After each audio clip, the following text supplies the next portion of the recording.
हरिओम नमो नारायण। श्री हरि नारायण भगवान का आशीर्वाद सब पे सदा सर्वदा बना रहे। आज आप सभी सुनिए उत्पन्ना एकादशी की व्रत कथा। श्री सूत जी बोले, हे विप्रो, भगवान श्री कृष्ण ने विधि सहित इस एकादशी महात्म्य को अर्जुन से कहा था। प्रभु में जिनकी श्रद्धा है वे ही इस व्रत को प्रेम पूर्वक सुनते हैं और इस लोक में अनेक सुखों को भोग कर अंत में वैकुंठ को प्राप्त करते हैं। एक बार अर्जुन ने भगवान श्री कृष्ण से पूछा, हे जनार्दन, एकादशी व्रत की क्या महिमा है? इस व्रत को करने से कौन सा पुण्य फल मिलता है? इसकी विधि क्या है? सो आप मुझसे बताने की कृपा करें। अर्जुन के ये वचन सुनकर भगवान श्री कृष्ण ने कहा, हे अर्जुन, सर्वप्रथम हेमंत ऋतु के माघशीर्ष माह में कृष्ण पक्ष की एकादशी को व्रत करना चाहिए। दशमी की संध्या को दातुन करनी चाहिए और रात्रि को भोजन नहीं करना चाहिए। एकादशी को प्रातः संकल्प नियम के अनुसार कार्य करना चाहिए। मध्याह्न को संकल्प पूर्वक स्नान करना चाहिए। स्नान से पूर्व शरीर पर मिट्टी का लेप लगाना चाहिए। स्नान के बाद मस्तक पर चंदन का तिलक लगाना चाहिए। चंदन लगाते हुए इस मंत्र का जाप करना चाहिए। अश्व क्रांते रथ क्रांते विष्णु क्रांते वसुंधरे उधर तापी वराहीन कृष्ण नेन शत बाहुना मृतिके हर में पाप यन्मया पूर्वक संचितम त्वचा हतेन पापेन गच्छामि परमाम गतिम। स्नान के उपरांत धूप दीप नैवेद्य से भगवान की पूजा अर्चना करनी चाहिए। रात्रि में दीप दान करना चाहिए। ये सभी सात्विक कर्म भक्ति पूर्वक करने चाहिए। रात में जागरण करते हुए श्री हरि नारायण के नाम का जप करना चाहिए तथा किसी भी प्रकार की भोग विलास या स्त्री प्रसंग से सर्वथा दूर रहना चाहिए। हृदय में पवित्र एवं सात्विक विचारों को भी स्थान देना चाहिए। इस दिन श्रद्धा पूर्वक ब्राह्मणों को दान दक्षिणा देनी चाहिए और उनसे अपने पापों की क्षमा मांगनी चाहिए।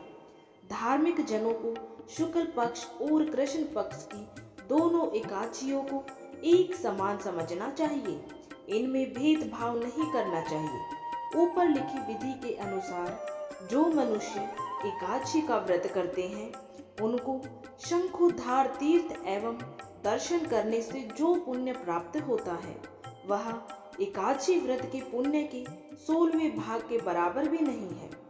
हे अर्जुन, व्यतिपात योग में, संक्रांति में तथा सूर्य और चंद्र ग्रहण में दान देने से और कुरुक्षेत्र में स्नान करने से जो पुण्य प्राप्त होता है वही पुण्य मनुष्य को एकादशी का व्रत करने से प्राप्त होता है।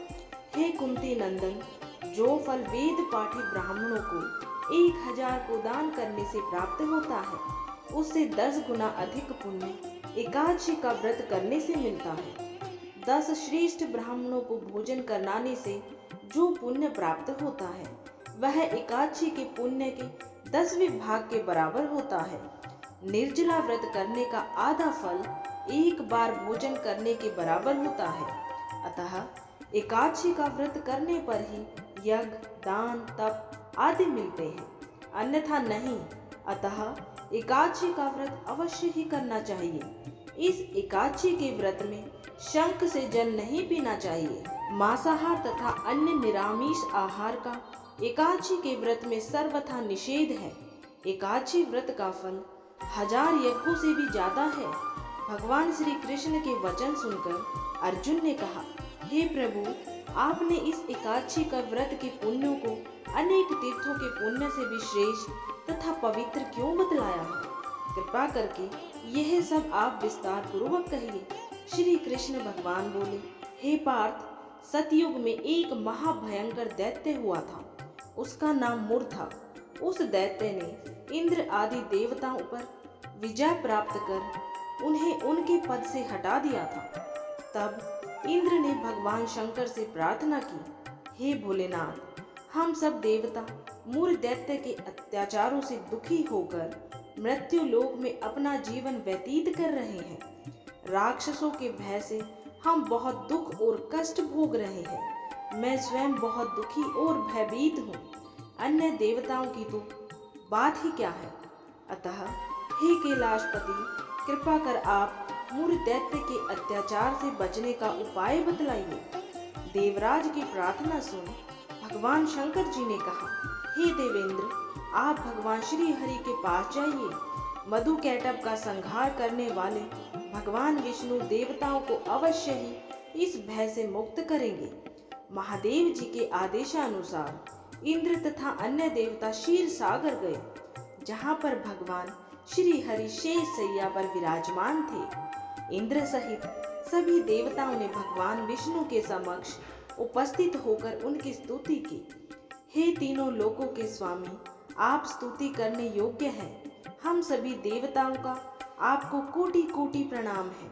हे दैत्यों की संहारक, हम आपकी शरण में हैं, आप हमारी रक्षा करें। हे त्रिलोकपति, हम सभी देवता दैत्यों के अत्याचारों से भयभीत होकर आपकी शरण में आए हैं। इस समय दैत्यों ने हमें स्वर्ग से निकाल दिया है और हम सभी देवता बड़ी ही दयनीय स्थिति में मृत्यु लोक में विचरण कर रहे हैं। अब आप ही हमारे रक्षक हैं, हमारी रक्षा कीजिए। हे कैलाशपति, हे जगन्नाथ, हमारी रक्षा करें। देवताओं की करुण पुकार सुनकर भगवान श्री हरि बोले, हे देवगणों, वह कौन सा दैत्य है जिसने देवताओं को जीत लिया है? आप सभी देवगण किसके भय से पृथ्वी लोक में भटक रहे हैं? क्या वह दैत्य इतना बलवान है जिसने इंद्र सहित सभी देवताओं को जीत लिया है? तुम निर्भय होकर मुझे सब हाल बताओ। भगवान विष्णु के इन स्नेहमयी वचनों को सुनकर देवेंद्र ने कहा, हे प्रभु, प्राचीन काल में ब्रह्म वंश में उत्पन्न हुआ नाड़ी जंगम नाम का एक असुर था, जिसका मूर नामक एक पुत्र है, जो चंद्रावती नामक नगरी में निवास करता है, जिसने अपने बल से मृत्युलोक और देवलोक को जीत लिया है और सब देवताओं को देवलोक से निकालकर अपने दैत्य कुल के असुरों को इंद्र, अग्नि, यम, वरुण, चंद्रमा आदि लोकपाल बना दिया है। वह स्वयं सूर्य बनकर पृथ्वी को तापता है और स्वयं मेघ बनकर जल की वर्षा करता है। अतः आप इस बलशाली भयानक असुर का संहार करके देवताओं की रक्षा करें। देवेंद्र के मुख से ऐसे वचन सुनकर भगवान विष्णु बोले, हे देवताओं, मैं आपके शत्रु का शीघ्र ही संहार करूंगा। आप सब इसी समय मेरे साथ चंद्रवती नगरी चलिए। देवताओं की पुकार पर भगवान विष्णु तुरंत ही उनके साथ चल दिए। उधर दैत्यराज मूर ने अपने तेज से जान लिया था कि श्री विष्णु युद्ध की इच्छा से उसकी राजधानी की तरफ आ रहे हैं।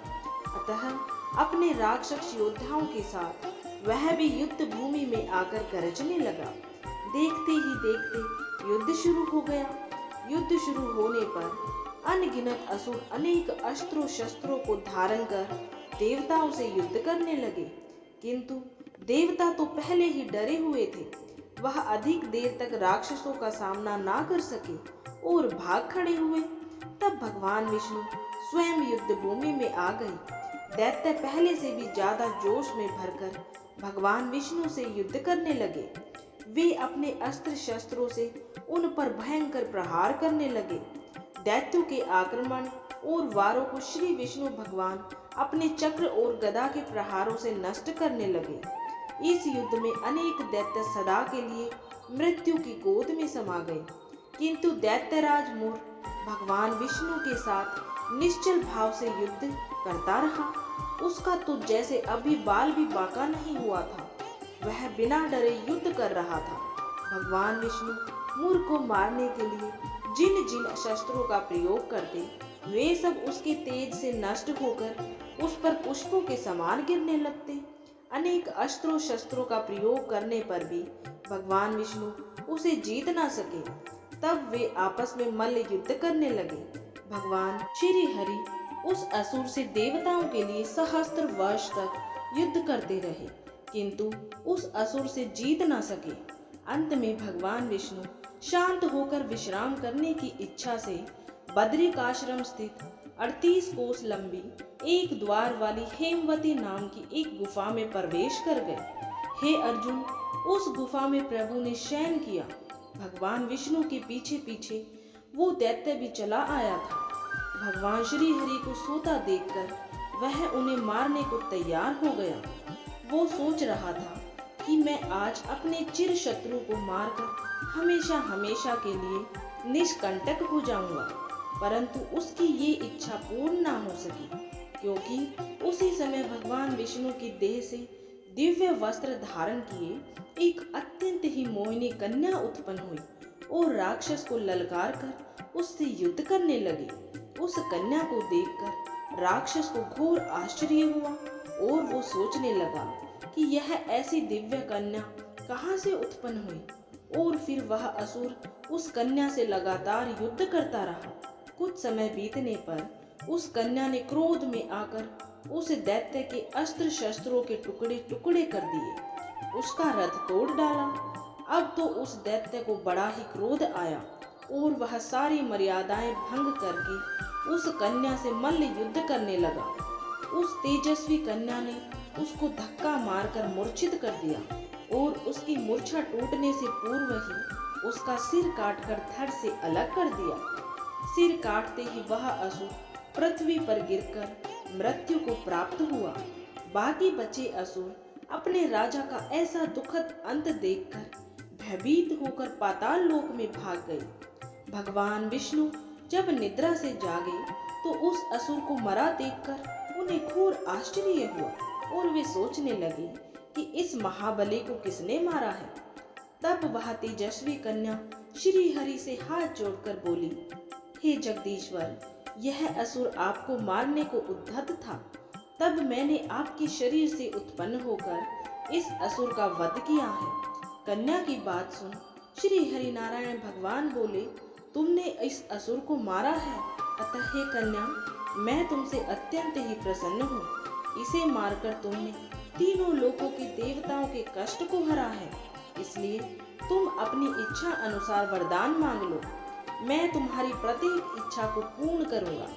भगवान की बात सुनकर कन्या बोली, हे प्रभु, मुझे ये वरदान दीजिए कि जो भी मनुष्य या देव मेरा व्रत करे उसके सभी पाप नष्ट हो जाएं और अंत में उसे स्वर्ग लोक की प्राप्ति हो। मेरे व्रत का आधा फल रात्रि को मिले और उसका आधा फल एक समय भोजन करने वाले को मिले। जो श्रद्धालु भक्ति पूर्वक मेरे व्रत को करें वे निश्चय ही वैकुंठ लोक को प्राप्त करें। जो मनुष्य मेरे व्रत में दिन तथा रात्रि को एक बार भोजन करे वह धन धान्य से भरपूर रहे। कृपा करके मुझे ऐसा वरदान दीजिए। भगवान श्री हरि ने कहा, हे कन्या, ऐसा ही होगा। मेरे और तुम्हारे भक्त एक ही होंगे और अंत में संसार में प्रसिद्धि को प्राप्त होकर मेरे लोक को प्राप्त करेंगे। हे कल्याणी, तुम एकादशी को पैदा हुई हो, इसलिए तुम्हारा नाम भी एकादशी होगा, और क्योंकि तुम मेरे अंश से उत्पन्न हो इसलिए संसार में तुम उत्पन्ना एकादशी के नाम से जानी जाओगी। तथा जो मनुष्य इस दिन व्रत करेंगे उनके समस्त पाप समूल नष्ट हो जाएंगे। तुम मेरे लिए अब तीज, अष्टमी, नवमी और 14 से भी अधिक प्रिय हो। तुम्हारे व्रत का फल सब तीर्थों के फल से भी महान होगा। यह मेरा अकाट्य कथन है। इतना कहकर भगवान श्री हरि उसी स्थान पर अंतर्धान हो गए। श्री कृष्ण ने कहा, हे पांडुपुत्र, एकादशी के व्रत का फल सभी व्रतों व सभी तीर्थों के फल से महान है।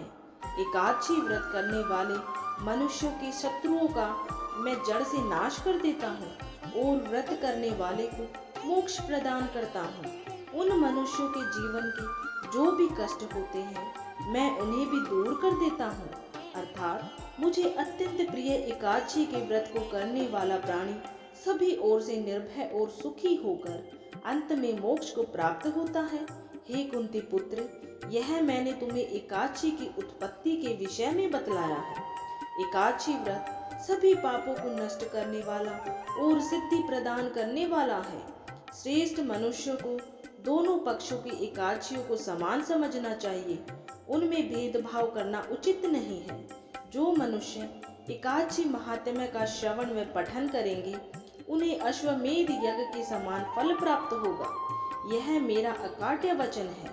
एकादशी भगवान विष्णु की साक्षात शक्ति है, जिस शक्ति ने उस असुर का वध किया है जिसे भगवान भी जीत पाने में असमर्थ थे। उस शक्ति के आगे मनुष्य के पाप रूपी असुर भला कैसे टिक सकते हैं। जिस शक्ति ने देवताओं के कष्टों को हरकर उन्हें सुख दिया, वह प्राणी मात्र को क्या नहीं दे सकती।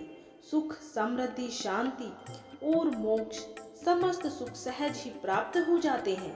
बोलिए श्री हरि नारायण भगवान की जय। एकादशी माता की जय। जो श्री हरि नारायण भगवान के सच्चे भक्त हैं, वो प्रभु की इस वीडियो को ज़्यादा से ज़्यादा लाइक, शेयर और कमेंट बॉक्स में ओम नमो भगवते वासुदेवाय नमः जरूर लिखें। और अगर आपने अभी तक चैनल को सब्सक्राइब नहीं किया है तो यही ऐसे ही अपने सनातन धर्म से जुड़े व्रत, त्योहार, पूजा पाठ के बारे में संपूर्ण जानकारियाँ प्राप्त करने के लिए चैनल को सब्सक्राइब जरूर करें।